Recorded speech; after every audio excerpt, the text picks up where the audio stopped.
यहाँ के मुख्यमंत्री श्रीमान योगी आदित्यनाथ जी, केंद्र में मंत्रिपरिषद के मेरे सहयोगी श्रीमान राजनाथ सिंह जी, यूपी के उप मुख्यमंत्री केशव प्रसाद मौर्य, दिनेश शर्मा जी, राज्य मंत्री श्रीमान सतीश महाना जी, यहाँ मौजूद उद्योग जगत से जुड़े सम्मानित अतिथिगण, देवी और सज्जनों, भगवान शिव जी का प्रिय मास श्रावण शुरू हो चुका है।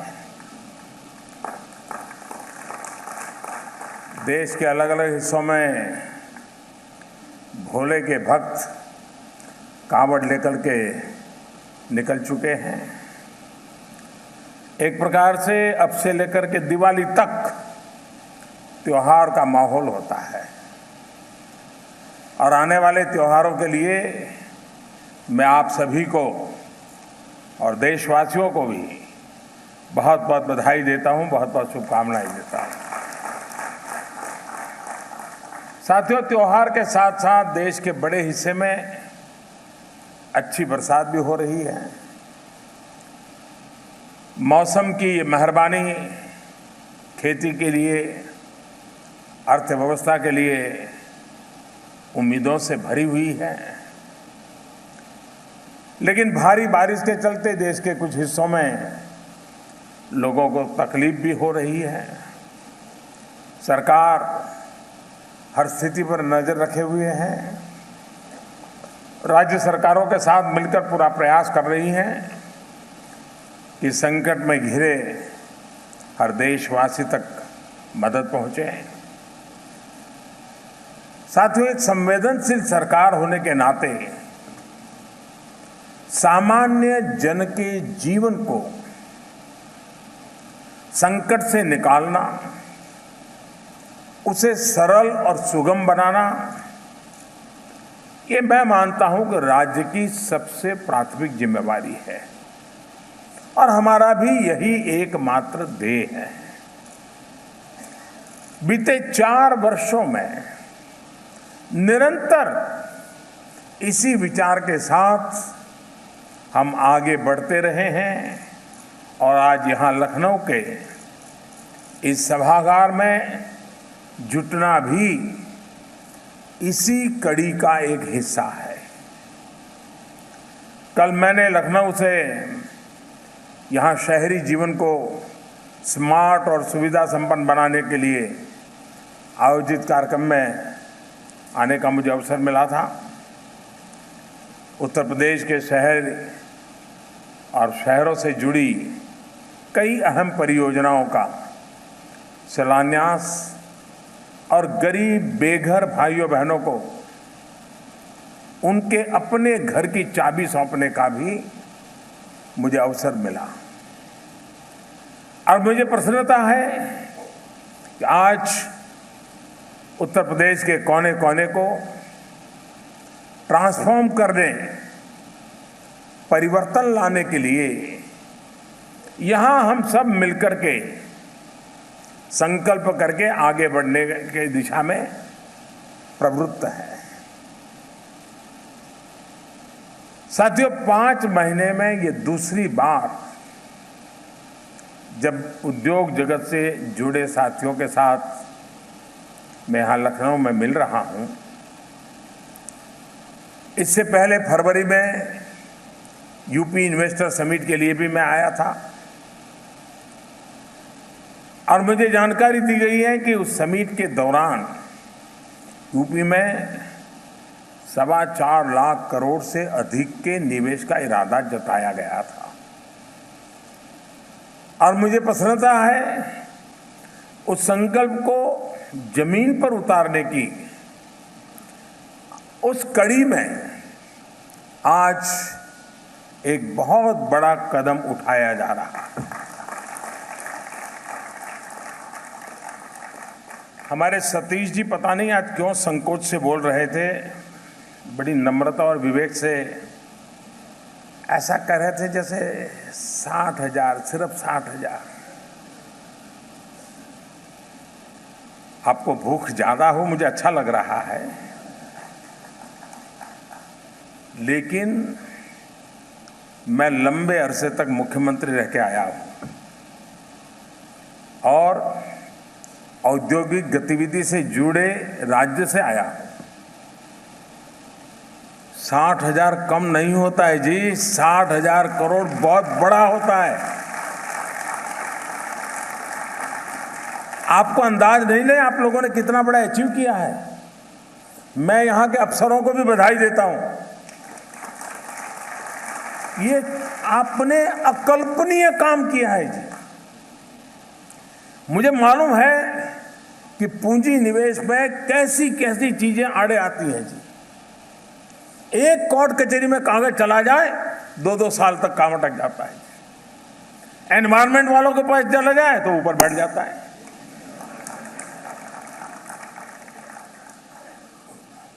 और किसी अखबार वाले के हत्थे चढ़ गया सुभाष जी,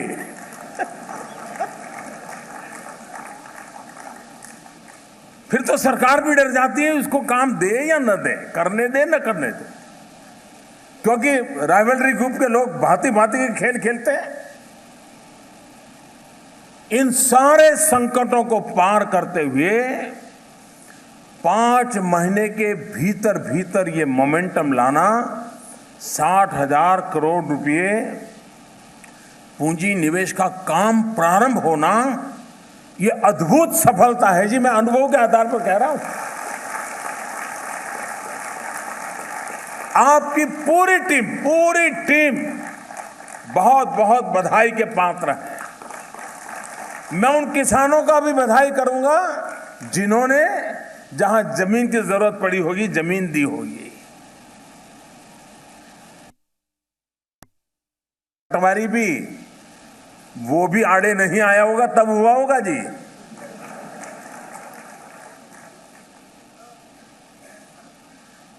देश या तो प्रधानमंत्री चला पाता है या तो पटवारी चला पाता है जी।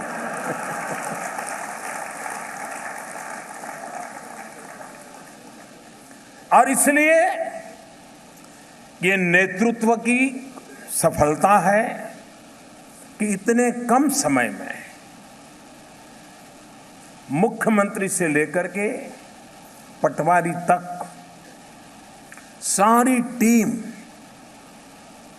एक समान दिशा में सोच करके आगे बढ़ी। मुझे दूसरी खुशी की बात है कि आपने इन सारी चीजों को किसी इंडिविजुअल के बीम पर नहीं छोड़ा। आपने अलग अलग सेक्टर्स के लिए पॉलिसी बनाई, ब्लैक एंड व्हाइट में चीजें रखी, ऑनलाइन कोई भी उसको देख सकता है और जिसको वो लगेगा हाँ भाई ये मैं इसमें अपने आप को फिट कर सकता हूं वो आएगा। ये पॉलिसी ड्रिवन स्टेट, ये उत्तर प्रदेश की सबसे बड़ी सिद्धि है।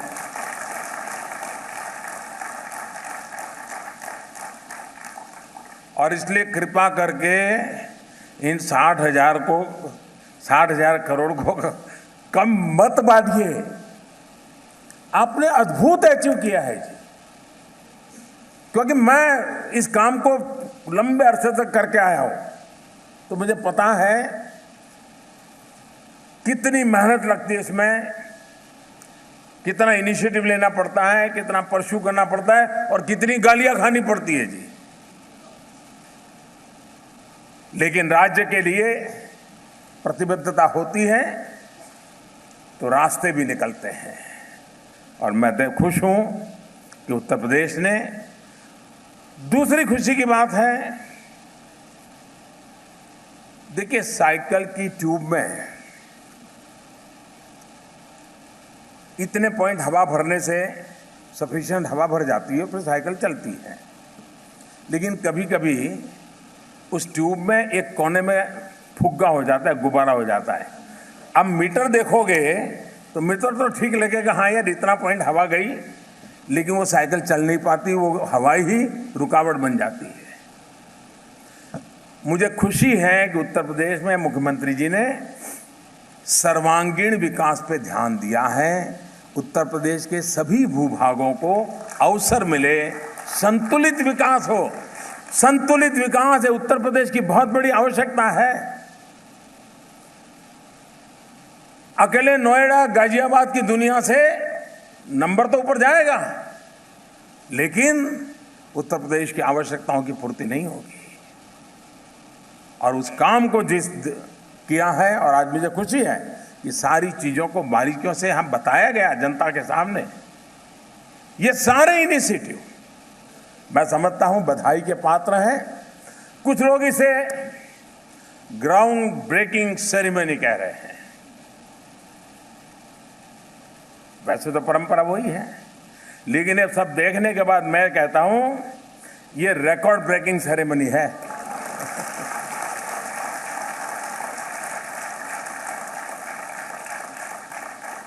इतने कम समय में जिस प्रक्रियाओं को तेजी से आगे बढ़ाया गया है, पुराने तौर तरीकों को बदला गया है, ऐसा उत्तर प्रदेश में मैं नहीं मानता हूं पहले का कोई भी व्यक्ति उठ करके कह सकता है, जो आज विश्वास पैदा हुआ है।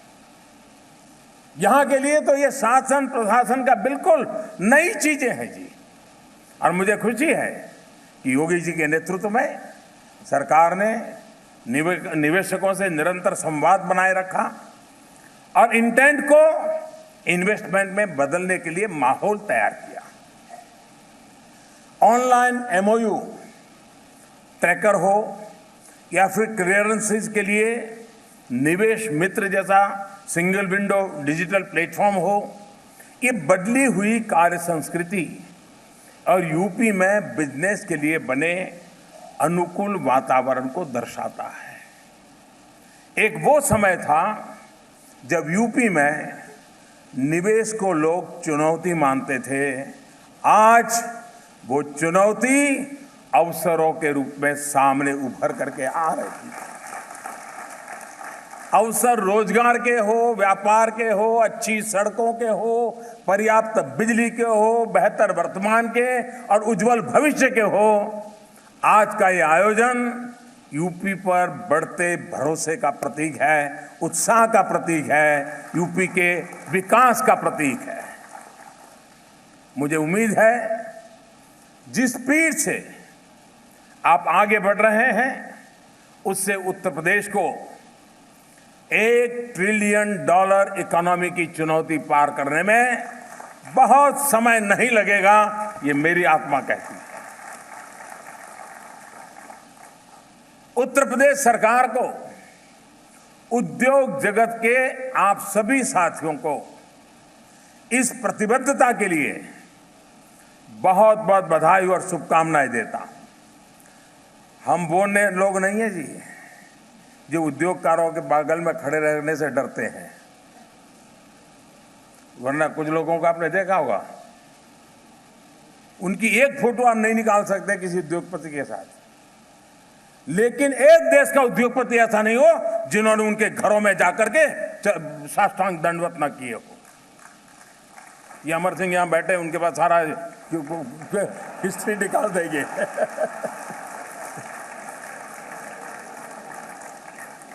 लेकिन जब नीयत साफ हो, इरादे नेक हो, तो किसी के भी साथ खड़े होने से दाग नहीं लगते हैं।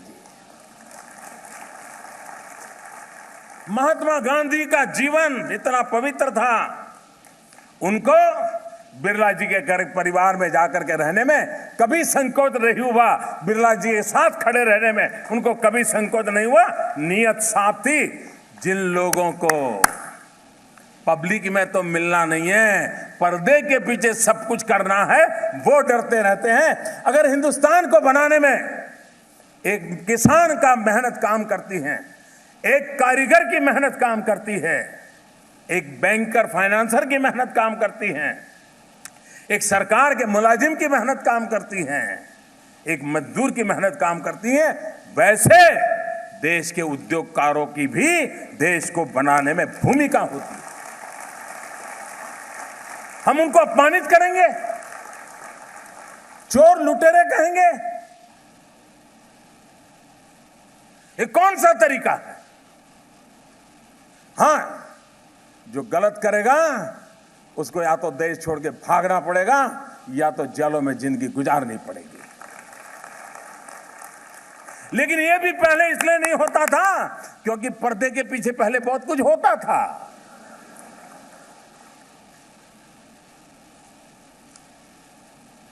किसके जहाज में लोग घूमते पता नहीं है क्या?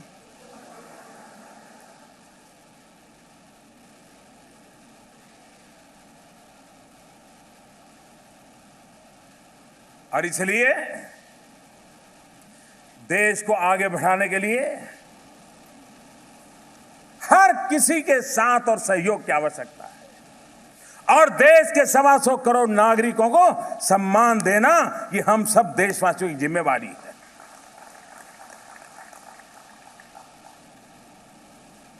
जो प्रोजेक्ट आज शुरू हुए हैं इनमें यहां के 2 लाख से अधिक युवाओं को सीधा रोजगार मिलने का वाला है और इसके अतिरिक्त जहां ये उद्योग लगेंगे, फैक्ट्रियां लगेगी, वहां के स्थानीय लोगों को अप्रत्यक्ष रोजगार भी मिलेगा।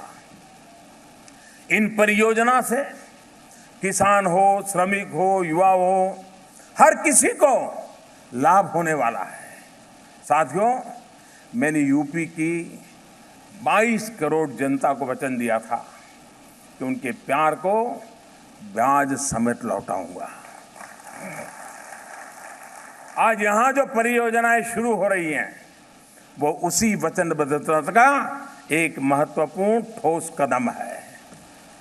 ये प्रोजेक्ट्स उत्तर प्रदेश में आर्थिक और औद्योगिक असंतुलन को दूर करने में भी सहायक होंगे क्योंकि ये राज्य के कुछ विशेष क्षेत्रों तक ही सीमित नहीं है। इनका विस्तार नोएडा, ग्रेटर नोएडा, मेरठ, मुजफ्फरनगर से लेकर झांसी, हरदोई, अमेठी, रायबरेली और जौनपुर, मिर्जापुर, गोरखपुर तक फैला हुआ है। ये प्रोजेक्ट मेक इन इंडिया अभियान को नया आयाम देने की दिशा में भी बहुत बड़े कदम सिद्ध होने वाले हैं।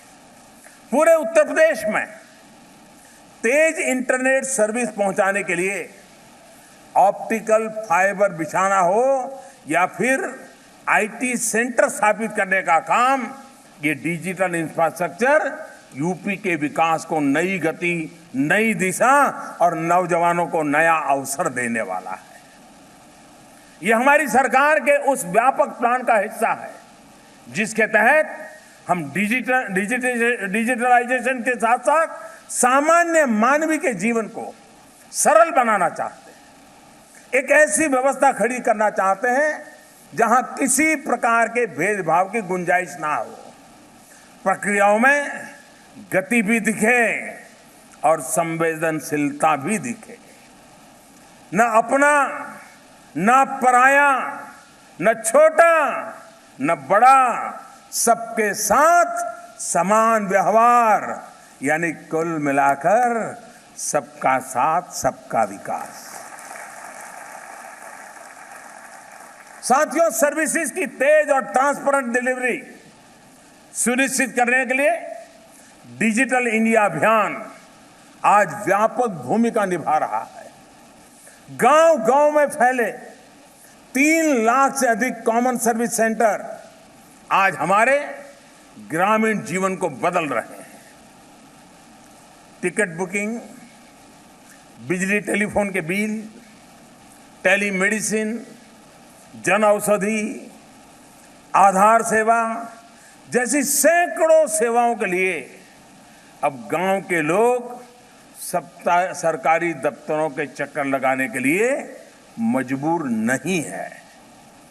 गांव में कॉमन सर्विस सेंटर तो शहरों में फ्री वाईफाई हॉटस्पॉट्स, सस्ता मोबाइल इंटरनेट गरीब मध्यम वर्ग के जीवन को सुगम बनाने में बहुत बड़ी सहायता कर रहा है। साथियों, आईटी इंडस्ट्री बरसों से हमारी ताकत रही है।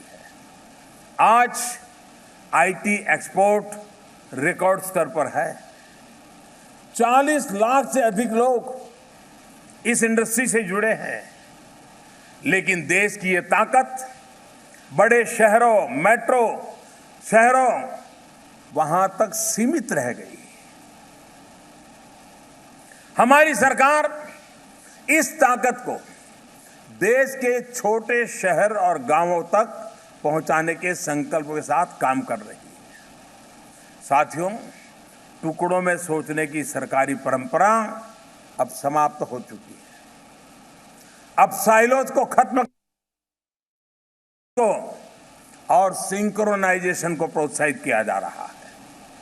सरकार की एक योजना, एक एक्शन का दूसरे से सीधा कनेक्शन है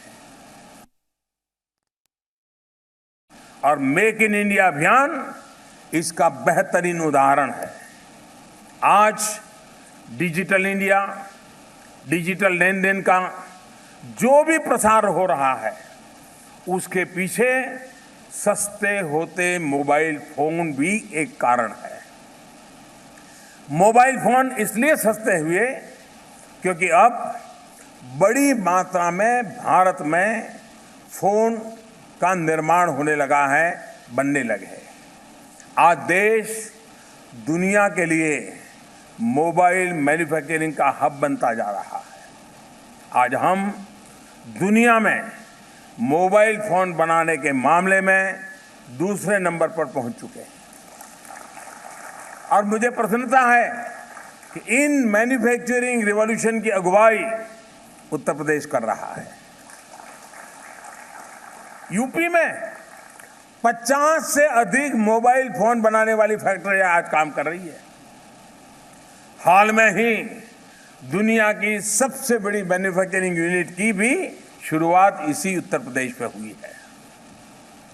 आज भी यहां जिन नई फैक्ट्रियों का शिलान्यास हुआ है, उनमें मोबाइल मैन्युफैक्चरिंग से जुड़ी फैक्ट्रियां भी शामिल है। साथियों, आज जो माहौल बना है, उसके लिए बीते 4 वर्षों में अनेक फैसले सरकार ने लिए हैं। फॉरेन डायरेक्ट इन्वेस्टमेंट से जुड़े फैसले हो, देश में मैन्युफैक्चरिंग के लिए इंसेंटिव देने का फैसला हो या फिर प्रक्रियाओं को सरल बनाने का फैसला हो, ये सब उद्योगों के लिए अनुकूल वातावरण बनाने में सहायक सिद्ध हो रहे हैं। बरसों से जो जीएसटी अटका हुआ था, उसने देश को टैक्स के जाल से मुक्त किया है और इसका भी फायदा उद्योग जगत को हुआ है। बीते वर्ष देश में मैन्युफैक्चरिंग को बढ़ावा देने के लिए एक बहुत महत्वपूर्ण कदम और उठाया गया है। Public procurement preference to make in India आदेश के द्वारा सरकार के तमाम विभागों और संस्थानों में खरीदी जा रही वस्तुओं और सेवाओं के डोमेस्टिक सोर्स से खरीदने पर बल दिया जा रहा है। मेड इन इंडिया को बल दिया जा रहा है। इस आदेश का लाभ देश के लघु उद्योगों को भी मिल रहा है। पिछले 1 वर्ष में यहां योगी जी के नेतृत्व में जो परिवर्तन आया, नीतियां बनी, अपराध पर नियंत्रण हुआ, उससे यूपी को डबल लाभ हुआ है। साथियों, भाजपा सरकार holistic vision, inclusive action, holistic vision and inclusive action, इस अप्रोच पर काम कर रही है। इस मंच से मैं यहां मौजूद उद्योग जगत के सभी साथियों, आप सभी को और तमाम निवेशकों को भरोसा दिलाना चाहता हूं, प्रगति की हमारी ये जो दौड़ है ना, मेरे लिए तो ये एक शुरुआत है। अभी बहुत दौड़ना बाकी है, तेज गति से दौड़ना है। आप राष्ट्र निर्माण की एक महत्वपूर्ण इकाई है और आपके संकल्प देश के करोड़ों नौजवानों को सपनों से भी जुड़े हुए हैं। इन सपनों को साकार करने के लिए जो भी फैसले लेने पड़ेंगे, वो भविष्य में भी पूरी मजबूती के साथ लेने का हमें इरादा भी है, ताकत भी है। जैसे जैसे इंफ्रास्ट्रक्चर से जुड़े हमारे बड़े प्रोजेक्ट तैयार होते जाएंगे, देश में बिजनेस करना और ज्यादा आसान होने वाला है। खासकर लॉजिस्टिक्स पर होने वाला खर्च बहुत कम होने वाला है। नेक्स्ट जनरेशन इंफ्रास्ट्रक्चर से सामान्य जन के साथ साथ उद्योग जगत को भी बहुत लाभ होने वाला है। साथियों, information technology, consumer electronics manufacturing के लिए यूपी में बहुत संभावनाएं हैं। यहां के एमएसएमई सेक्टर को भी आने वाले समय में इस नए इंफ्रास्ट्रक्चर का लाभ मिलने वाला है। यहां के छोटे व्यापारियों, छोटे और मझले उद्यमियों से मेरा आग्रह है कि जो अब भी कैश से कारोबार कर रहे हैं वो डिजिटल लेन देन की तरफ जरा आगे आए। साथियों, स्थायी विकास और सतत प्रयास ही 125 करोड़ हिंदुस्तानियों के सपनों को साकार करने वाला है। स्थायी विकास की जब हम बात करते हैं तब बिजली की व्यवस्था इसका एक बहुत अहम हिस्सा है। सस्ती और निरंतर बिजली सामान्य जीवन की भी मूलभूत आवश्यकता है, तो कृषि और उद्योग के लिए भी बिजली उतनी ही अनिवार्य है और इसलिए बिजली पर इस सरकार का बहुत बड़ा फोकस है। आज पारंपरिक एनर्जी से देश ग्रीन एनर्जी की तरफ तेजी से बढ़ रहा है। विशेष तौर पर सोलर एनर्जी पर सरकार विशेष ध्यान दे रही है। इंटरनेशनल सोलर अलायंस के हमारे इनिशिएटिव को आज दुनिया भर में समर्थन मिल रहा है। सौर ऊर्जा के क्षेत्र में भी यूपी बहुत बड़ा हब बनने वाला है। मिर्जापुर में ही कुछ महीने पहले एक बहुत बड़े प्लांट का उद्घाटन किया गया था। आज एक और प्लांट का शिलान्यास यहां किया गया है। भाइयों और बहनों, आज भारत ही नहीं, अफ्रीका समेत दुनिया के अनेक विकासशील देशों को सोलार टेक्नोलॉजी, सोलार पंप जैसी मशीनों की आवश्यकता है। मेरा आप सभी से भी आग्रह है कि ग्रीन और क्लीन एनर्जी के क्षेत्र में भारत में बन रहे अभूतपूर्व माहौल और वैश्विक परिस्थितियों का लाभ उठाने के लिए हमारे उद्योग जगत के सब साथी आगे आए। साथियों, बिजली उत्पादन से लेकर घर घर तक बिजली पहुंचाने का काम आज अभूतपूर्व गति से आगे बढ़ रहा है। 2013-14 में जहां हमारा एनर्जी डेफिसिट 4.2% था, 13-14 में हमारा एनर्जी डेफिसिट 4.2% था। 4 साल के भीतर आज हमारी डेफिसिट 1% से भी कम हो गई है। जो कोयले का नाम सुनते ही देश में जो कोयला कभी कालिख का कारण बना था वो आज रिकॉर्ड स्तर पर पैदा हो रहा है। आज कोयले की कमी चलते पावर ग्रिड फेल नहीं होते। इतना ही नहीं, बिजली के क्षेत्र में जो भी रिफॉर्म्स किए गए हैं उनसे देश और देश के सामान्य जन के हजारों करोड़ रुपयों की बचत हुई है। उदय योजना ने को नई लाइफलाइन दी है।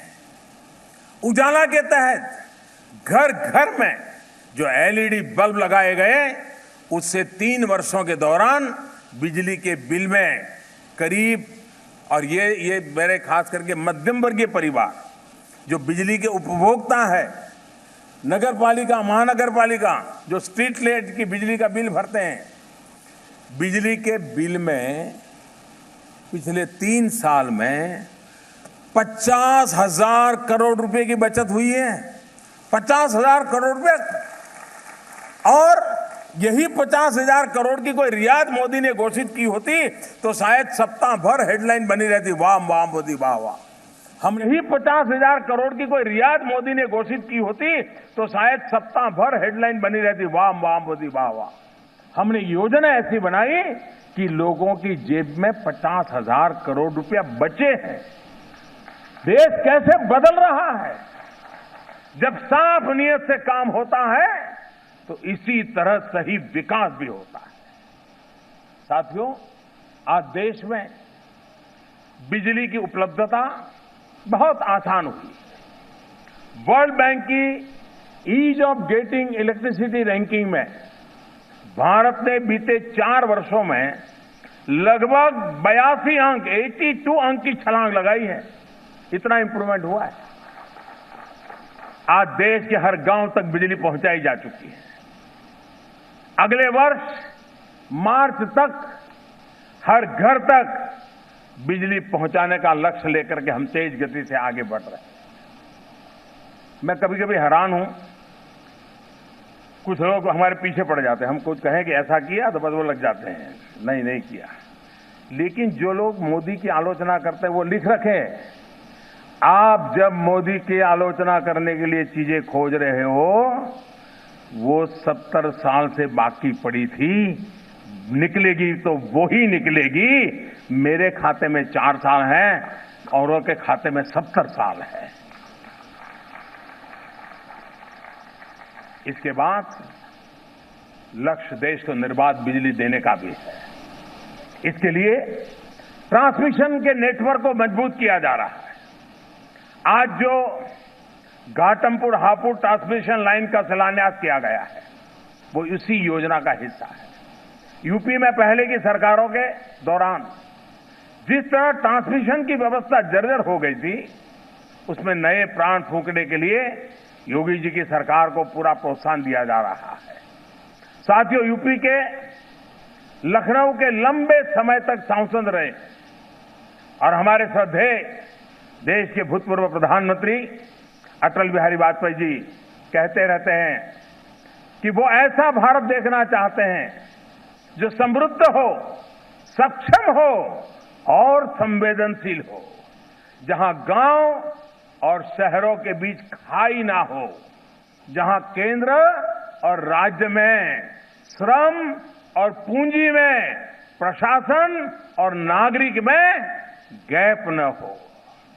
अटल जी ने ना सिर्फ सपना देखा, बल्कि इसको साकार करने के लिए उनका रोड मैप भी स्पष्ट था।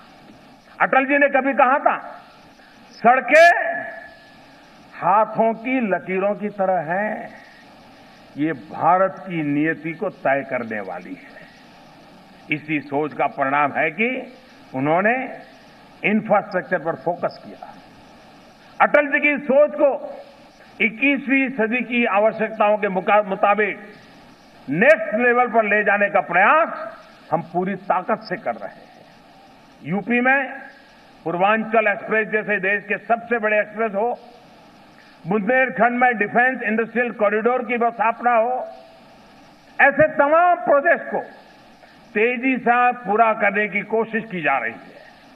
साथियों, विश्व में कहीं भी कोई भी बेस्ट प्रैक्टिस, कोई भी बेहतर सुविधा उपलब्ध है तो उसको अपने युवा साथियों तक, 125 करोड़ देशवासियों तक पहुंचाने के लिए सरकार हर संभव प्रयास कर रही है। कोटि कोटि जन आकांक्षाओं को जन भागीदारी से पूरा करना ही यह हमारा रास्ता है। न्यू इंडिया का रोड मैप है। उत्तर प्रदेश के लिए, देश के लिए आप सभी जो कर रहे हैं, उसके लिए मैं आपको हृदय से बधाई देता हूं, आपका अभिनंदन करता हूं। मैं पिछले दो महीने पहले मुंबई गया, तो मैंने मुंबई में उद्योग जगत के लोगों को बुलाया था। और लोग बुलाते हैं लेकिन बताने की हिम्मत नहीं करते। मैंने बुलाया और मैंने उनके सामने प्रेजेंटेशन दिया कि आप इतने बड़े धनी लोग हैं, इतने बड़े उद्योग चलाते हैं, इतने कारोबार करते हैं, लेकिन हमारे देश में ये जो उद्योग जगत है, पूरा इतना बड़ा विश्व है, उसका एग्रीकल्चर सेक्टर में कॉर्पोरेट वर्ल्ड का इन्वेस्टमेंट सिर्फ 1% है, जो दुनिया के किसी देश में इतना कम नहीं होता है। और मैंने उनसे आधा दिन लगाया था कि हमारे कॉरपोरेट वर्ल्ड का इन्वेस्टमेंट एग्रीकल्चर में कैसे आए। और ये 1% में भी क्या होता है, ट्रैक्टर बनाने वाले या यूरिया बनाने वाले वही ज्यादा है। प्रत्यक्ष किसान को लाभ हो। और मैंने उद्योग जगत के लोगों को आग्रह भी किया है, विषय भी समझाए हैं, वैल्यू एडिशन कैसे हो, एग्रीकल्चर में टेक्नोलॉजी कैसे आए, warehousing, cold storage, packaging, कई ऐसे विषय हैं जो हमारे कृषि उत्पादकों को बहुत लाभ पहुंचा सकते हैं।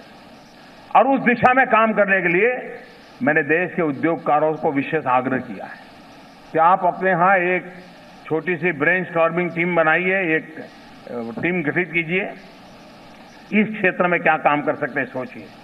देश के कृषि जगत में जितना कॉर्पोरेट इन्वेस्टमेंट हम ला पाएंगे, हमारे किसान की ताकत, जो पैदावार, कभी कभी तो हमारी पैदावार इतनी नष्ट हो जाती है। जैसा अभी सूर्य जी बता रहे थे कि अब हम हमारे देश में जो फल पैदा होते उसी के पल्प में से जूस बना करके बेचने का हमने निर्णय किया, मतलब किसान को लाभ होने वाला है। और जो जूस पीने वाला है वो भी मजबूत होगा, और वो मजबूत होगा तो देश भी मजबूत होगा। कहने का हमारा तात्पर्य है कि हमें ग्रामीण जीवन के साथ हमारे इन उद्योगों को कैसे ले जाएं, छोटी छोटी चीजें ग्रामीण जीवन में कैसे ले जाएं, ये आने वाले दिनों में बहुत आवश्यक है। और उस पर मैं बल दे रहा हूं, सबसे मैं बात कर रहा हूं। मुझे विश्वास है कि उसका भी परिणाम मिलेगा।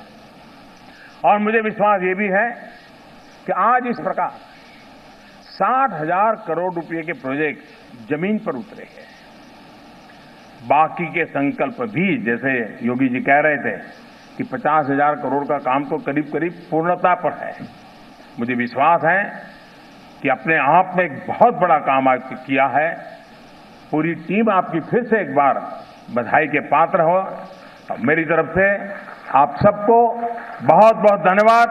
और उत्तर प्रदेश के एमपी के नाते भी उत्तर प्रदेश के विकास की खबरें मुझे और खुशी देती हैं, और मेरा दायित्व भी बनता है, उत्तर प्रदेश के लोगों का मुख पर हक भी बनता है। और इसलिए मैं 2 बार आऊं, 5 बार आऊं, 15 बार आऊं, आप ही का हूं, मैं आता नहीं हूं, यही आप ही का हूं। बहुत बहुत धन्यवाद।